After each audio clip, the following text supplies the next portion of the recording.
नमस्ते दोस्तों, स्वागत है आपका मसाला पॉपकॉर्न चैनल पर, जहां हम दुनिया भर की फिल्मों को आसान हिंदी में समझाते हैं। इस फिल्म की शुरुआत होती है क्रिसमस ईव के टाइम से, जहां हम रात में एक कपल को देखते हैं जो सो रही थी। तभी यहाँ पर उनकी बेटी आई। वो अपनी मॉम को जगाकर कहती है, मम्मी, ऊपर छत से किसी के चलने की आवाजें आ रही हैं। उसकी माँ बच्ची को उसके रूम में ले जाकर सुलाने लगती है और कहती है, बेटा कोई जानवर वगैरह होगा। बच्ची ने कहा, लेकिन मम्मी, सांता भी तो हो सकता है ना, क्योंकि क्रिसमस है। माँ कहती है, हाँ बिल्कुल हो सकता है। बच्ची बोली, तो फिर आप सांता के लिए दूध और कुकीज रख दीजिएगा। माँ ने हाँ बोला और उसे सुलाने के बाद किचन में जाकर दूध और कुकीज रख देती है। लेकिन जब वापस जाने लगी तो नोटिस करती है कि दरवाजा तो खुला हुआ है।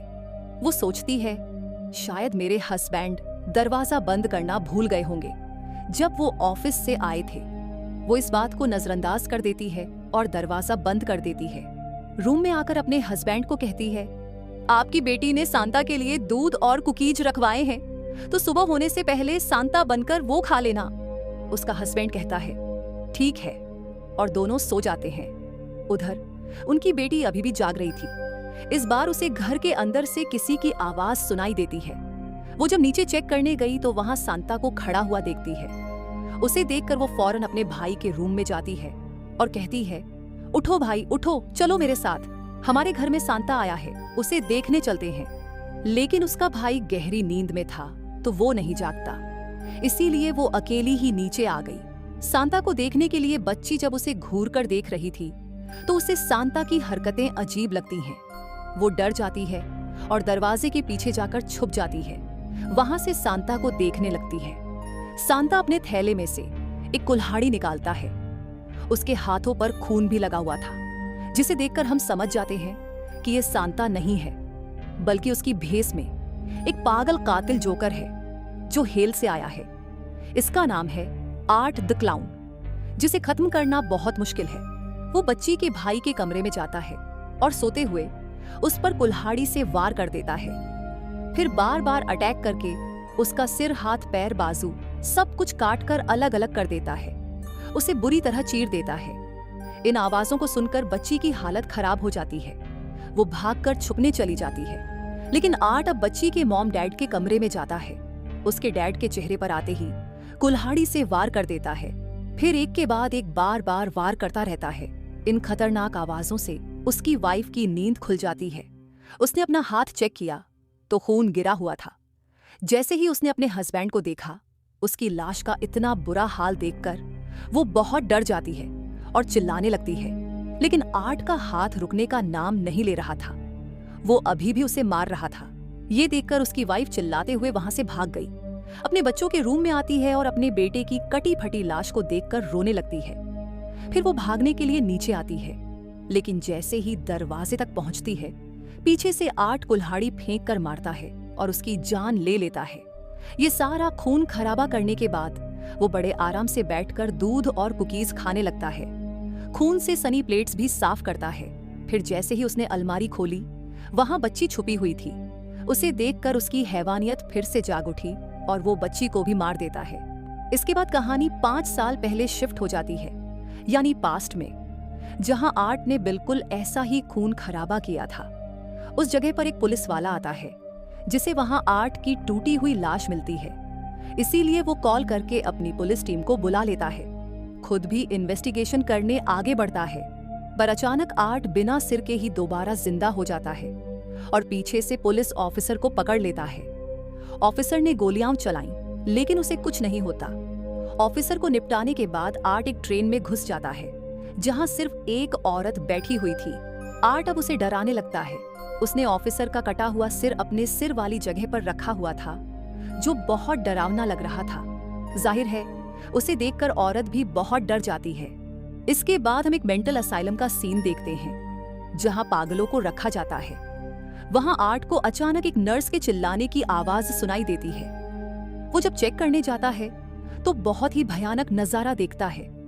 असल में वहां की एक पागल मरीज, जिसका नाम विक्की था, उसने आर्ट के सिर को जन्म दिया था क्योंकि वो प्रेग्नेंट थी, लेकिन बच्चे की जगह उसने ये पैदा कर दिया। आर्ट का सिर भी उतना ही खतरनाक था।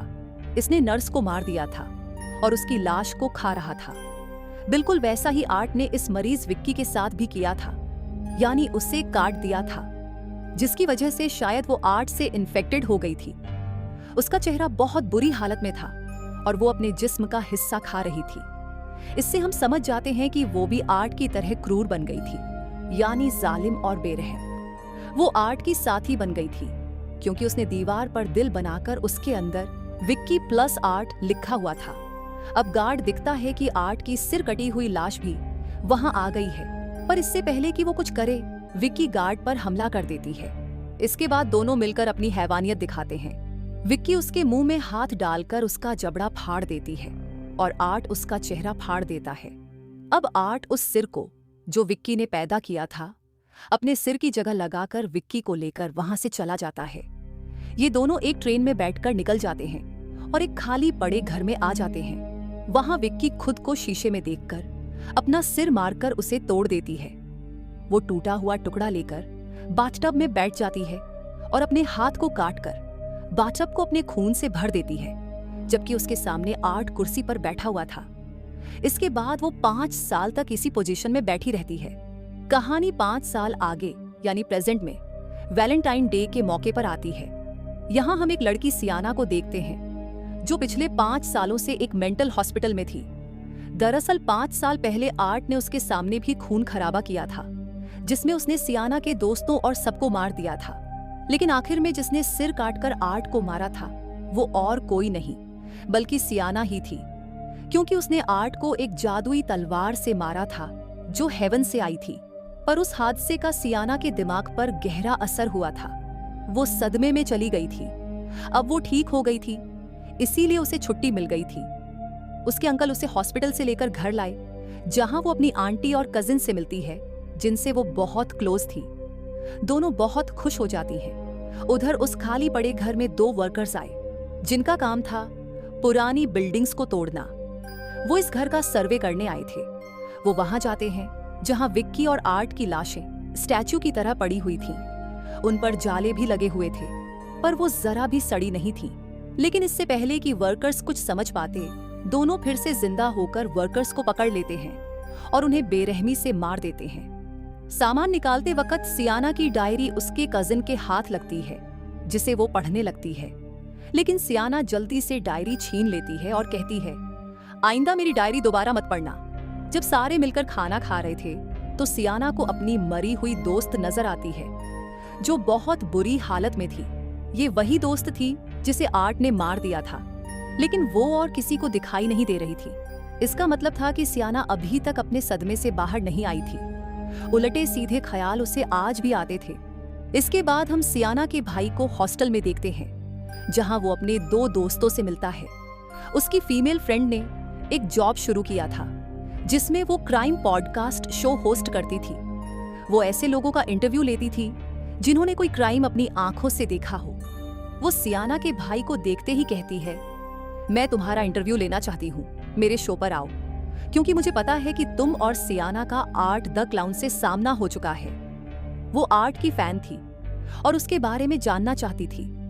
इस पर सियाना का भाई घबरा जाता है, लेकिन कहता है, ठीक है, मैं सोचकर बता दूंगा। तभी उसके पास सियाना की कॉल आती है। वो कहती है, मुझे तुम्हारी बहुत याद आ रही है, तुमसे मिलना चाहती हूँ, घर आ जाओ। उधर आर्ट और विक्की अभी भी उस खाली पड़े घर में थे। आर्ट एक नया तरीका ढूंढ रहा था कि अगली बार किसी को टॉर्चर कैसे करना है। उसे पता था कि सर्दी में चोट ज्यादा दर्द देती है। उसका नया टॉर्चर का तरीका इसी बारे में था। वो एक चूहे पर एक्सपेरिमेंट करता है। पहले उसे जमाता है, फिर पटककर खिलौने की तरह तोड़ देता है। ये देखकर आर्ट बहुत खुश हो जाता है। अब वो अपने अगले शिकार की तलाश में एक बार में जाता है जहां कुछ लोग बैठे हुए थे। एक आदमी सांता के रूप में था। पहले तो आर्ट उनसे हंसी मजाक में बात करता है, फिर धीरे धीरे वो उन्हें अपने ट्रिक्स दिखाकर परेशान करने लगता है। जब वो लोग आर्ट को मारने के लिए आगे बढ़ते हैं तो वो अपने थैले से बंदूक निकालकर सबको शूट कर देता है, सिवाय उस सांता के जिसे वो टॉर्चर करना चाहता था। वो उसे कुर्सी से बांधता है, फिर उसके जिस्म को बर्फ से जमाने लगता है, फिर कुल्हाड़ी से उसे टॉर्चर करता है जैसे किसी स्टैच्यू को तोड़ा जाता है, और बेरहमी से मार देता है। इधर सियाना को अपने भाई का एक पुराना खत मिलता है जिसमें लिखा था, कभी कभी डीमंस हमारी दुनिया में घुस आते हैं जो हेल से आए होते हैं, लेकिन वो अकेले ऐसा नहीं कर पाते बल्कि किसी मरे हुए बुरे इंसान की मदद से करते हैं। अगर डीमंस हैं तो उनकी टक्कर में एंजल्स भी होते हैं जो डीमंस का खात्मा कर सकते हैं। उनमें से एक एंजल तुम हो सियाना, तुमने ही आर्ट का खात्मा किया था। अगर फिर से कोई डीमन आए तो तुम ही उसे मार सकती हो। इसके बाद हम सियाना और उसकी कजिन को एक मॉल में देखते हैं जहां सियाना को लोगों के चीखने चिल्लाने की आवाजें सुनाई देती हैं। उसे खतरा महसूस होने लगता है कि कहीं आर्ट वापस तो नहीं आ गया। तभी सांता के कपड़ों में आर्ट आता है जिसके कपड़ों पर खून लगा हुआ था। उसने सांता का मास्क भी लगाया हुआ था। सियाना ने उसे पहचान लिया और वो उसकी तरफ इशारा कर रहा था। ये देखकर सियाना बहुत घबरा जाती है। अचानक पीछे से उसकी कजिन आ जाती है। सियाना ने जब पलटकर देखा तो आर्ट वहां से गायब हो चुका था। वो अपने भाई को बताती है, मैंने आज मॉल में आर्ट को देखा। उसका चेहरा तो नहीं देख पाई क्योंकि उसने सांता का मास्क लगाया था, लेकिन मुझे यकीन है कि वो आर्ट ही था। उसका भाई कहता है, ऐसा कैसे हो सकता है? आपको वहम हुआ होगा, आपने तो उसे मार दिया था ना। आर्ट का खेल खत्म हो चुका है। मैं भी उस हादसे को भूल गया हूँ, तुम भी भूल जाओ। इस पर सियाना अपने भाई को वही खत दिखाती है जिसमें उसने लिखा था कि डीमंस को इंसानी दुनिया में आने के लिए मरे हुए बुरे इंसान की जरूरत होती है। पहले आर्ट एक बच्ची के जरिए आया था जो बहुत बुरी थी। इस बार वो विक्की के जरिए आया है जो मेंटल असाइलम से गायब है। उसका भाई घबरा जाता है और कहता है, तो अब हमें क्या करना चाहिए? पुलिस के पास जाइए, ये डर छोड़कर भाग जाइए या अंकल आंटी को बताइए। सियाना कहती है, उन्हें बताने का फायदा नहीं, वो मेरी बातों पर यकीन नहीं करेंगे क्योंकि वो मुझे पहले से पागल समझते हैं। मुझे अब वो जादुई तलवार ढूंढनी होगी जिससे हम इन डीमंस को हरा सकते हैं। उधर आर्ट मॉल में सांता बनकर बैठ जाता है। उसने असली सांता को मारकर उसकी दाढ़ी और खाल निकालकर अपने चेहरे पर लगाई थी। वो एक बच्चे को गिफ्ट देता है। उसे देखकर बाकी बच्चे भी उसके पास चले जाते हैं। आर्ट सबको गिफ्ट बांटने लगता है जिससे उसका थैला खाली हो जाता है, लेकिन बच्चों की मॉम्स नोटिस करती हैं कि ये कुछ अजीब है। बाकी लोग भी समझ जाते हैं कि ये वो सांता नहीं है जो पहले वहां था। गार्ड्स आकर आर्ट को भगा देते हैं, लेकिन तभी बहुत भयानक चीज होती है। आर्ट ने जो गिफ्ट्स बच्चों को दिए थे उनमें बम थे। जैसे ही बच्चे गिफ्ट्स खोलते हैं जोरदार धमाके होते हैं। इससे मॉल में मौजूद सभी लोगों की मौत हो जाती है और पूरा मॉल जल जाता है। सियाना ने वो जादुई तलवार ढूंढ ली थी और उसे एक गिफ्ट बॉक्स में छुपा दिया था। ये बात उसकी कजिन ने देख लिया था। बातों बातों में उसकी कजिन कह देती है, आपको सीरियल्स पसंद है ना? ये सुनकर सियाना को हैरत होती है। वो बहाने से अपनी कजिन को ऊपर ले जाती है और कहती है, मैंने तुम्हें कभी नहीं बताया कि मुझे सीरियल्स पसंद हैं। तुम्हें कैसे पता? तुमने मेरी डायरी पढ़ी है ना? उसकी कजिन कहती है, हाँ सॉरी, मैंने तुम्हारे मना करने के बाद भी उसे पढ़ लिया। मैं जानना चाहती थी कि तुम्हारे साथ क्या हुआ। तुमने जो लिखा है वो सब सच है। सियाना उसे झूठ बोल देती है, नहीं, मैं बीमार हूं ना, इसीलिए मुझे उलटे सीधे ख्याल आते हैं जिन्हें मैं लिख देती हूँ। कजिन पूछती है, तो क्या तुमने उस जादुई तलवार से आर्ट की गर्दन नहीं उड़ाई थी? सियाना कहती है, नहीं। कजिन मायूस हो जाती है और कहती है, अरे यार, मुझे तो वो बड़ा मजेदार लग रहा था। सियाना कहती है, अच्छा, मेरी डायरी से जो तुमने पढ़ा वो किसी को मत बताना। कजिन वादा करती है। उधर हॉस्टल में सियाना के भाई की दोस्त अपनी दूसरी दोस्त से कहती है, मैं कैसे भी करके सियाना के भाई का इंटरव्यू लेना चाहती हूँ। मैं आर्ट की कहानी जानना चाहती हूँ, उसका खौफ महसूस करना चाहती हूँ। कैसा लगता है जब ऐसा डीमन तुम्हारे इतने करीब होता है? वो कैसे मुस्कुराता है। आर्ट चुपके से उनकी बातें सुन लेता है। वो सोचता है, अच्छा, ये मुझे इतने करीब से महसूस करना चाहती है तो चलो इसे वो दे देता हूँ। सियाना टीवी पर न्यूज देख रही थी जिसमें मॉल में हुए धमाकों के बारे में बताया जा रहा था। गवर्नमेंट को लगता है कि ये किसी दुश्मन का हमला है, लेकिन सियाना समझ जाती है कि ये आर्ट का काम है। वो घबरा जाती है और अपने भाई को फोन करके ये बात बताती है। वो उसे घर आने के लिए कहती है। उसका भाई पूछता है, आप तलवार ले आई? सियाना हाँ कहती है और वो घर आने के लिए मान जाता है। उधर उनके अंकल हॉस्टल जाते हैं सियाना के भाई को लेने। बाथरूम में सियाना के भाई की दोस्त और उसका दूसरा दोस्त साथ में थे। तभी आर्ट वहां आता है और उन पर वार कर देता है। पहले दोस्त पर वार करता है, फिर लड़की के सिर पर हमला करता है। वो उसे तब तक मारता है जब तक उसका चेहरा कुचल नहीं जाता, लेकिन वो अभी भी जिंदा थी। आखिरी पल में आर्ट उसे स्माइल करके कहता है, देख, मैं ऐसे मुस्कुराता हूँ, ऐसा होता है जब मैं पास होता हूँ, अब कर लो मुझे महसूस। ये कहकर वो उसे मार देता है और उसकी लाश पर चश्मा लगा देता है। उसके दोस्त को, जो जख्मी हालत में जमीन पर पड़ा था, आर्ट चेंसो से बीच में काटकर 2 टुकड़े कर देता है। सियाना की नींद एक बुरे सपने से खुलती है। वो देखती है कि रात के 2 बजे हैं और उसके अंकल आंटी अभी तक जाग रहे हैं, क्योंकि उनकी बातें सुनाई दे रही थीं। जब सियाना नीचे चेक करने जाती है तो वो डर जाती है। वो उसके अंकल आंटी नहीं बल्कि विक्की थी, जो उनकी आवाजें निकाल रही थी। आर्ट ने उसके अंकल को मार दिया था, उनका सिर काटकर दीवार पर कीलों से लटका दिया था। आर्ट सियाना पर हमला करने आगे बढ़ता है। वो उसका मुकाबला करती है, लेकिन बिना तलवार के वो लड़ नहीं सकती। वो तलवार लेने की कोशिश करती है, तभी पीछे से आर्ट हथौड़े से अटैक करके उसे बेहोश कर देता है। जब सियाना को होश आता है, वो खुद को कुर्सी से बंधा हुआ पाती है। सामने उसकी आंटी भी बंधी हुई थी। बीच में टेबल पर कुछ लपेट कर रखा हुआ था। विक्की आंटी के पास जाकर उनके मुंह से टेप हटाती है। वो रोते हुए पूछती हैं, मेरी बेटी कहाँ है? तुमने उसके साथ क्या किया? विक्की आर्ट को इशारा करती है कि उस चीज को खोले। वो एक पिंजरा था जिसमें किसी का कटा हुआ सिर था। उसे चूहे खा रहे थे। उस पर मांस बिल्कुल नहीं था, इसलिए वो खोपड़ी जैसा लग रहा था। आंटी रोते हुए कहती हैं, नहीं, ये झूठ है, ये मेरी बेटी का सिर नहीं हो सकता। विक्की और आर्ट उन्हें टॉर्चर करने लगते हैं। एक पाइप के जरिए वो उनके मुंह में चूहा डालते हैं, फिर गला काटकर चूहे को बाहर निकालते हैं। इस तरह सियाना की आंखों के सामने उसकी आंटी को बेरहमी से मार देते हैं। विक्की सियाना को कांटों का ताज पहनाती है और कहती है, हाँ, सचमुच ये तुम्हारी कजिन का सिर नहीं है। फिर वो सियाना की कजिन को वहां लाती है। आर्ट उस सिर पर चश्मा लगाता है, जो इस बात का इशारा था कि ये सियाना के भाई का सिर है। ये सुनकर सियाना पागल हो जाती है। वो जोर जोर से चिल्लाने लगती है। विक्की उसे चुप करवाकर कहती है, सुन मेरी बात, यहाँ कोई गार्ड नहीं है। वो उसका गला घोंटने लगती है। विक्की सियाना का हौसला तोड़ना चाहती थी ताकि वो उसे कंट्रोल कर सके, लेकिन सियाना इतनी मजबूत थी कि ना उसका हौसला टूटा ना हिम्मत। विक्की पूरी कोशिश के बावजूद उसे कंट्रोल नहीं कर पाती। अब वो सियाना के सामने उसकी कजिन को भी मारना चाहती थी। आर्ट उसकी गर्दन पर चाकू रख देता है। तभी सियाना की कजिन कहती है, अच्छा, आप दोनों एंजल्स हैं ना, तो मेरी ख्वाहिश पूरी कर दो। मुझे मारने से पहले मैं एक गिफ्ट खोलना चाहती हूँ। दोनों उसकी बात मान लेते हैं। ये वही बॉक्स था जिसमें सियाना ने तलवार छुपाई थी। कजिन जानती थी कि इन डीमंस को सिर्फ उसी तलवार से मारा जा सकता है।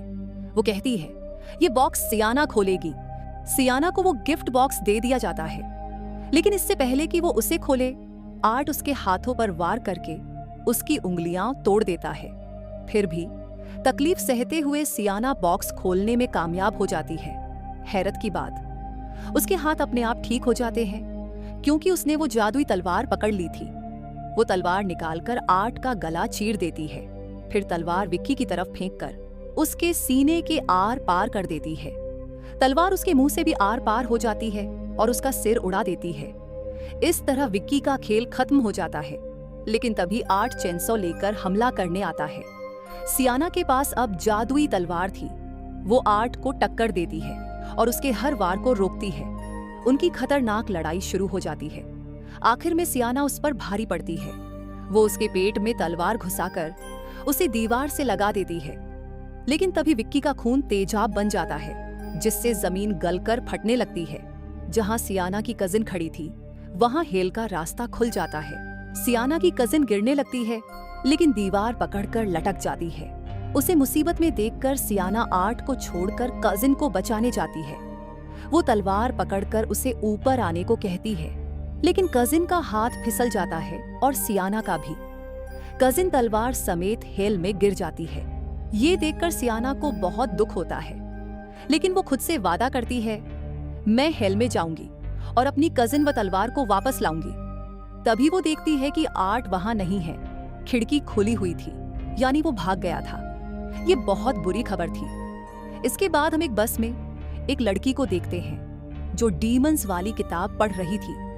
तभी आर्ट उस बस में आकर बैठ जाता है और उसे डराने लगता है।